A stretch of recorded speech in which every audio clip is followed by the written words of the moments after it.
इतिहास के पन्नों में दर्ज है कुछ ऐसे नाम जिनकी गाथाएं आज भी रोंगटे खड़े कर देती है। ये वो सैनिक थे जिन्होंने एक सपने को हकीकत में मनाया। यह कहानी है उस मिट्टी की जो छत्रपति शिवाजी महाराज के लहू से सींची गई थी। यह कहानी है उस जुनून की जिसने मुगलों को भी घुटनों पर ला दिया था। ये सिर्फ योद्धा नहीं थे, ये स्वराज के सिपाही थे। मावले, शूरवीर, नौसैनिक, हर एक का अपना एक किरदार था, हर एक का अपना एक बलिदान था।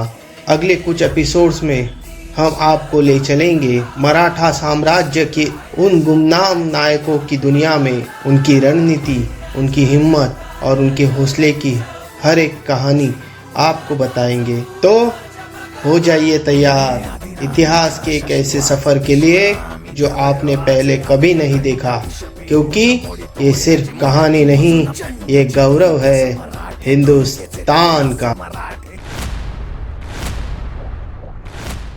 दोस्तों, आज हम एक ऐसे एपिसोड को, एक ऐसे सीरीज को तैयार कर रहे हैं जिसमें आपको मराठा योद्धाओं के बारे में हम बताएंगे। ये सीरीज होगी 15 एपिसोड्स में, जिसमें हम प्रयास करेंगे कि आपको हर एक मराठा योद्धा के बारे में अच्छे से जानकारी दी जाए। क्योंकि हमारी स्कूल के पुस्तकों में हमें तो सिर्फ मुगल ही पढ़ाए गए कि मुगल कैसे महान थे, पर हमें मराठा योद्धा और भारत का स्वर्णिम इतिहास कभी पढ़ाया नहीं। तो चलिए जानते हैं उन मराठा योद्धाओं के बारे में जिन्होंने हिंदवी स्वराज, छत्रपति शिवाजी महाराज के सपनों का स्वराज खड़ा करने में बहुत बड़ा योगदान दिया। हम आज शुरुआत करने वाले हैं उस महान योद्धा से जिसने रण में नहीं तो अपनी वास्तुकला से इस स्वराज की सेवा की, और वो थे हिरोजी इंदुलकर।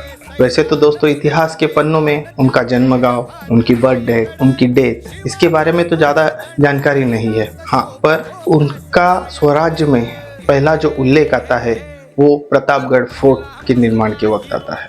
प्रतापगढ़ फोर्ट महाबलेश्वर के पास में बन रहा था, तब मोरोजी पिंगले के साथ में उनको प्रतापगढ़ फोर्ट बनाने की जिम्मेदारी दी गई थी। प्रतापगढ़ फोर्ट एक पहाड़ी किला था और वो पहाड़ी किला लगभग 3 साल के अंदर तैयार हो गया था, और वो 2 हिस्सों में बना था। उसका पहला हिस्सा, मतलब जो पहाड़ के नीचे है, वो मुख्य प्रवेश द्वार है, और ऊपर अलग पहाड़ के ऊपर वास्तु और मंदिर है। फिर बना सिंधुदुर्ग किला।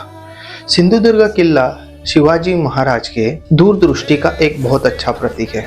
उनको पता था जंजीरा का सिद्दी जो कि कभी भी आक्रमण कर सकता है, तो उस पर खासकर निगरानी रखने के लिए महाराज ने कोकण बेल्ट में सिंधुदुर्ग के पास में ये किला बनाने की योजना बनाई। अभी दोस्तों, किला तो बनाना था, लेकिन सबसे बड़ी मुश्किल थी उसकी नींव। और फिर उस वक्त सामने आए हिरोजी इंदुलकर। इंदुलकर जी ने उस वक्त 4000 टन शीशे को पिघलाकर उसमें नींव रखी, और फिर 30 फुट ऊंची और 12 से 15 फुट चौड़ी दीवारें खड़ी की। इस तरह से वो भी 3 से 4 साल में किला तैयार हो गया। और फिर आई बारी रायगढ़ फोर्ट की।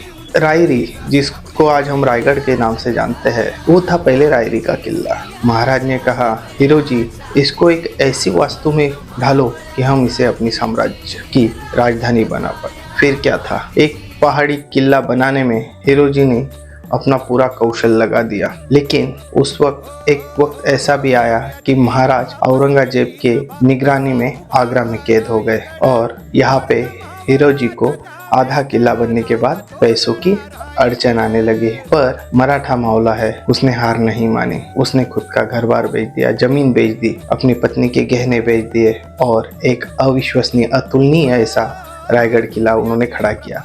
जब महाराज आगरा से छुटकर रायगढ़ देखने पहुंचे तो महाराज के मुंह से सिर्फ एक ही शब्द निकला होगा, अद्भुत। क्योंकि ऐसा ही अद्भुत किला हिरोजी इंदुलकर जी ने बनाया था। महाराज इतने खुश हो गए कि महाराज ने हिरोजी को पूछा, हिरोजी, आपको क्या इनाम चाहिए? तब हिरोजी ने कहा, महाराज, मुझे इनाम में सिर्फ मैंने जो जगदीश्वर का मंदिर किले में बनाया है उसकी पहली पायरी पर मेरा नाम लिखने की अनुमति चाहिए।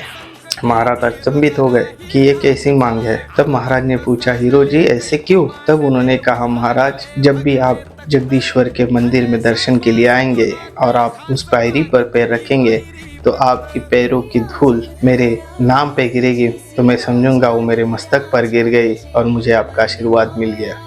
ऐसे थे ये मराठा मावले। तो दोस्तों ऐसे बहुत सारे मराठा मावले हैं जिनका इतिहास हम आपको आगे बताने वाले हैं।